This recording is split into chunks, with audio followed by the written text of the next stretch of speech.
দর্শক, ঈদের ছুটির পর স্বাভাবিক হতে শুরু করেছে রাজধানী ঢাকা, বাড়ছে গণপরিবহন। বিস্তারিত জানাতে সরাসরি যুক্ত হচ্ছেন সহকর্মী ফজলা আদিত্য। আদিত্য, আপনি আমাদের জানাবেন রাজধানী সড়কের পরিস্থিতি কি দেখছেন?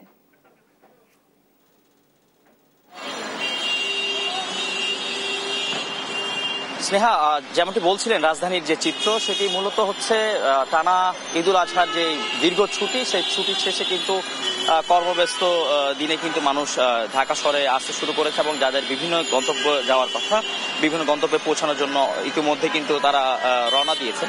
আপনাকে একটি জিনিস জানিয়ে দেই যে ঢাকার যেই চিরচেনা যানজট অথবা ঢাকার যেই বিভিন্ন মোড়ে মোড়ে পয়েন্টে পয়েন্ট যেভাবে ট্রাফিক থাকে, সেই ট্রাফিকগুলো কিন্তু বর্তমানে খুব তেমন দেখা যাচ্ছে না। কারণ হচ্ছে স্কুলগুলো কিন্তু বন্ধের পরবর্তী সময়ে স্কুলগুলো কিন্তু এখনো পর্যন্ত খোলা হয়নি।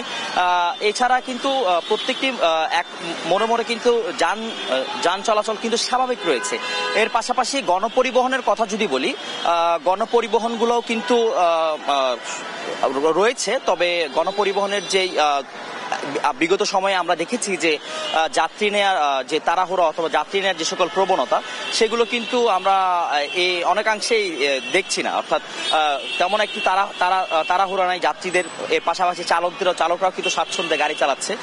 তবে সবকিছু মিলিয়ে ঢাকার যে পরিস্থিতি, সবকিছু মিলিয়ে ঢাকার পরিস্থিতি যদি বলি, ঈদ পরবর্তী সময় এখন পর্যন্ত ঢিলে ঢালা ভাবেই কিন্তু সড়কে যান চলাচল চলতে দেখা গিয়েছে। হয়তো আর দু একদিনের মধ্যে, অর্থাৎ স্কুলগুলো খুললে পড়লে হয়তো আরো এর প্রভাব দেখা যাবে এবং রাজধানীর যে চিরচেনা মুখ যানজটের শহর, সেটা আবার আমরা হয়তো নগরবাসী আবার সেটি উপলব্ধি করবে। এই ছিল আমার কাছে রাজধানীর মৌচাক থেকে যান চলাচল এবং রাজধানীর জীবনযাত্রার সর্বশেষ তথ্য। আদিত্য, আপনাকে ধন্যবাদ। দর্শক, শুনছিলাম রাজধানী সড়কের বর্তমান পরিস্থিতি।